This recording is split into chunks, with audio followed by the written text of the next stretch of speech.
guys. Today I thought it would be a good idea to make this video because of the circumstances that are going around and how many people are trying to save money here and there to either make ends meet or to save for the future. And what I did was come up with 7 of the things that I do to help save money and things that you could very easily implement now that we are in this situation where many things that we do normally in places that we go are closed and shut down, and we're forced to kind of deal with it. So I think that this would be a great time to share. To just get right into it, my first little trick that I do to save money, that I don't go to car washes. Car washes are something that a lot of people do like weekly or sometimes even more than weekly, and every time you go to a car wash it's like $10 or around there, and I just think that that's absolutely ridiculous. I don't think that anyone needs to be going to the car wash all the time, maybe like once every few months. I think that that's something that people could very easily stop doing. I've never really taken my car to a car wash, so I don't know if that's something that is currently even open at the moment or if they are shut down as well, as they are non-essential businesses. But my first tip to you would be to stop going to the car wash, save that money, and instead put it towards something else. Because when it rains outside, it cleans your car for you anyways. My car doesn't look gross. It's fine. I don't even park it in a garage or anything. It's outside with all the elements, and I drive it around, and it does get dirty sometimes, but I don't care enough to spend $10 to clean it, so I just leave it the way it is and I just let it go, and it is perfectly fine. My second tip, also something that I've never done before, is get my nails done. I've just never been the type of person to be really that interested in getting my nails done. I usually just keep them the way they are, or if I really do want to paint them, I'll just paint them at home. And again, this is something, all of the salons are closed, at least where I am, and people that are used to getting their nails done aren't getting their nails done and are having to do them at home instead, which I think is a great segue into stopping to go to the salon every few weeks to get your nails done. What I just did is I ordered a gel nail kit. It was only around $25, which is less than the price of going to the salon one time. So I'm going to try that out and see how those go on my nails, and I will update you in another video. But that's one thing that I like to do to cut costs a little bit and to not have a recurring expense like that, is to just do my nails at home. And by doing so, you also save a lot of time by not having to drive over to the salon, get your nails done, and do all of that.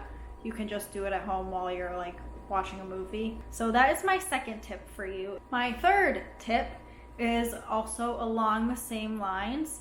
Many people like to go to the hair salon every 2 or 3 months.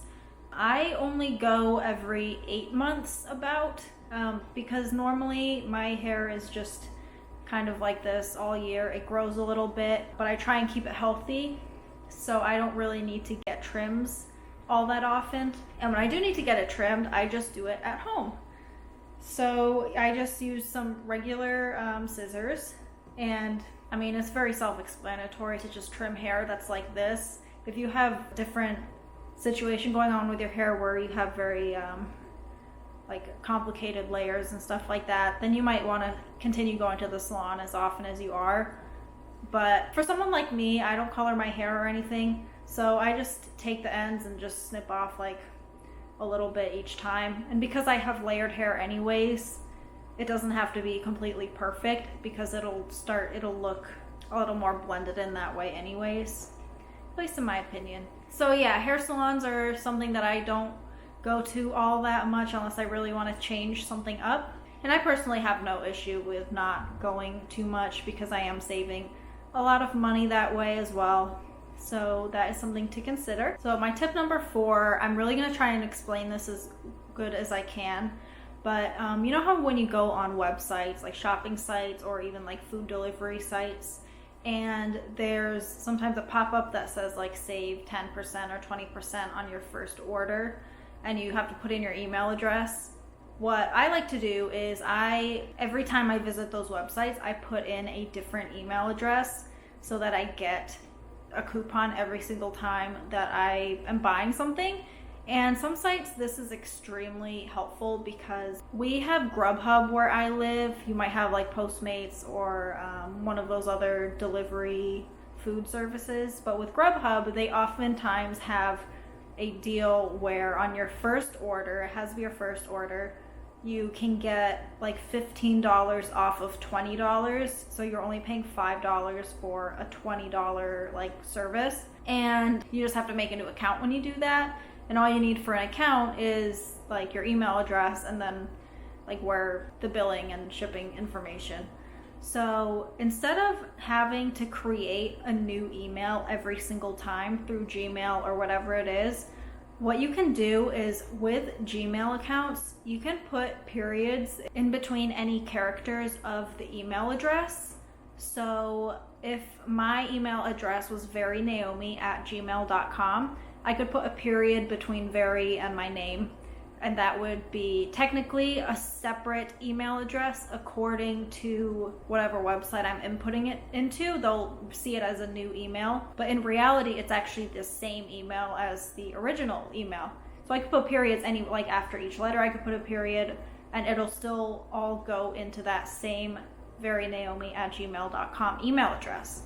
So this way you can keep creating new accounts for places, keep getting like those discounts without having to actually go through the trouble of creating a new email account. I've actually never seen this tip mentioned on YouTube or anything, so hopefully that's a new one for you. And please let me know if you try it out. My 5th tip, something that you can't really do right this second because everything's closed, but if you travel and stay at a hotel ever, you'll know that they have those little soaps and sometimes they have like toothbrushes and razors and things like that. What I do is I take all of those home with me, and then I have like soap that I can use for traveling, and I have like razors so I don't have to buy razors to shave, and all kinds of stuff. So when I was in Japan last month, I stayed in a very cheap hotel. It was only about $30 a night, and they gave a lot of free things for you to use,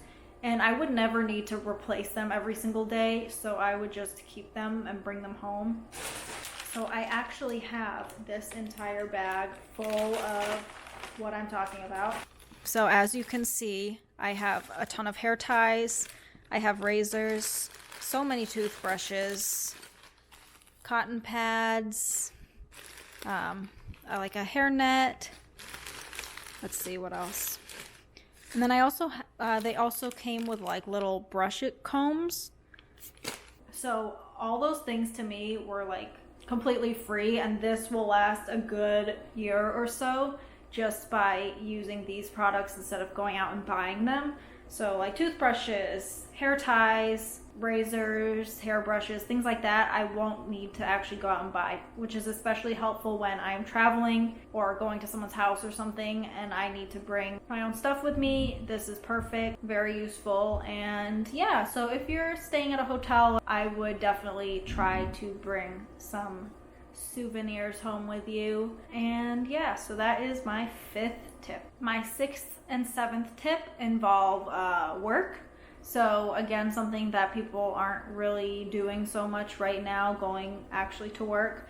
But my 6th tip is that I walk to work. So I live about a mile away from my job. It's like to the point where I really don't want to walk because it's not extremely close. It still takes around 20 minutes to walk. And I could drive because I have a car here and everything, but I just don't want to pay for parking at my job because that can get expensive, something not an expense that I want to have. So I just suck it up and I walk, and that counts as my exercise as well. So I just walk to work, and that will like count as my exercise and will also save on the gas bill and parking, which at my job parking is $150 per month, which is pretty steep. And I know most people, like many people, can't really walk to work, but maybe if you find an alternative such as carpooling with a coworker and you can split the cost that way and save a bunch, or if you have public transportation, like taking a bus or a train, that might be something to consider. But I learned to enjoy my walks home from work because that is just kind of my time to relax while I'm walking. I can like watch something on my phone. I don't have to worry about like driving and watching the road at all times. So that is something that you could consider as well. And my last tip number 7. So I work in an office setting, and many of my coworkers go out to lunch every single day and go out and spend like $10 on lunch. And while $10 might not seem like a lot of money to spend on lunch, it ends up being a ridiculous amount when you add it all up and you think about how much less it would cost for you to just buy ingredients and make food yourself. For me, I just make one recipe that I meal prep on Sundays, and then I am set for the week. I don't have to worry about it or think about it. It's extremely easy, very affordable, and extremely healthy as well. So I'll make a separate video on what it is that I bring to work every day for lunch, and it really saves so much money. It's ridiculous. And bringing lunch from home also is just so much healthier for the most part than going out to eat, because you don't see what they're putting into like whatever it is that you're getting. Usually there's very high amounts of fat and sodium, and it's just not great for your health. So if you aren't already doing this, I highly recommend bringing a lunch to work every day. Out of all of my tips, I think that this one would save the most amount of money over the course of a year versus using just because of how big of an expense it can be to eat out. Every once in a while, I mean, sure, it's totally fine to do that, but I would try very hard to not get into the habit of eating out for lunch every single day, because it does add up very quickly. So there you have it. Those are my 7 tips, 7 things that I like to do to save money. Some of these are a little weird. Some of them you might not be interested in doing for yourself. But if anything, maybe this helped you think a little bit more about something that you might be spending money on that you could cut out of your lifestyle, especially with everything that's going on in the world. Things are closed. We can't go out and do the things that we like to do. So maybe this will be a realization for you that you don't need it. You don't need to do these certain things, like get your nails done or your hair done all the time. Yeah, please stay safe, everyone. I'm sure this will all be over soon, but in the meantime, stay indoors, and I will see you in my next video.